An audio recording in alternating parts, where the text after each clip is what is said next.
జై శ్రీమన్నారాయణ. ఆపదాముపహర్తారం దాతారం సర్వసంపదాం లోకాభిరామం శ్రీరామం భూయో భూయో నమామ్యహం.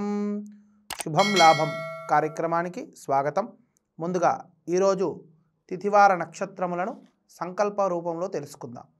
శుభాభ్యుదయార్థంచ శుభే శోభనే మంగళే ముహూర్తే అత్ర పృథివ్యాం జంబూద్వీపే భరతవర్షే భరతఖండే శకాబ్దే మేరోర్దక్షిణే దిగ్భాగే శ్రీరంగస్య ఉత్తరే దిక్ప్రదేశే కృష్ణా గోదావర్యోర్మధ్యదేశే సమస్తదేవతా భగవత్ ఆచార్య సన్నిధౌ అస్మిన్ వర్తమాన వ్యావహారిక చాంద్రమానేన ప్రభవాది షష్ఠి సంవత్సరాణాం మధ్యే శోభకృత్నామ సంవత్సరే దక్షిణాయనే హిమవంత ఋతౌ మార్గశీర్ష మాసే శుభే కృష్ణపక్షే అష్టమ్యాం శుభతిథౌ బృహస్పతివాసరే శుభవాసరే శుభనక్షత్రే హస్తానక్షత్రే శుభయోగ శుభకరణ ఏవం గుణ విశేషణ విశిష్టాయాం అస్యాం శుభతిథౌ.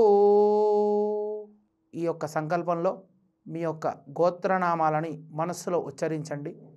ఈరోజు వార నక్షత్ర అధిదేవత అయినటువంటి దేవత పూజా కార్యక్రమము మీ అందరూ కూడా మీ ఇళ్లలో ఆచరిస్తున్నట్టు భావన చేస్తూ, ముందుగా హస్తానక్షత్ర ప్రయుక్త అష్టమి ఉపరి గురువారం కలిసి రావడం, అది మార్గశీర్షంలో కలిసి రావడం చాలా విశేషం. మరి ఈనాడు ప్రత్యేకత ఏ దేవతను ఆరాధించాలో తెలుసుకుందాం. మరి మాసానాం మార్గశీర్షమని స్వామి గీతలో చెప్పినట్టు ఈ మాసమంతయు కూడా ఆయనదే, మరి ఆయనకు ప్రీతి అయినటువంటి మాసమే.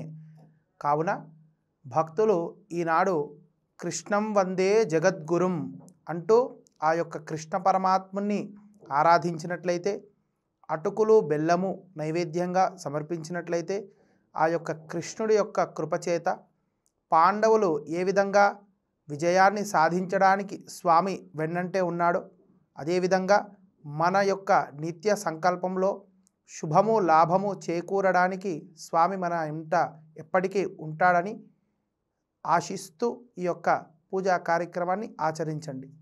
ఈ యొక్క మార్గశీర్షంలో గురువారం అష్టమితో కూడినటువంటి విశేష తిథి కావున ఈనాడు ఆ యొక్క కృష్ణ పరమాత్ముడికి సంబంధించినటువంటి మంత్రము అందరూ ఉచ్చరించండి, శుభలాభం చేకూరుతుంది.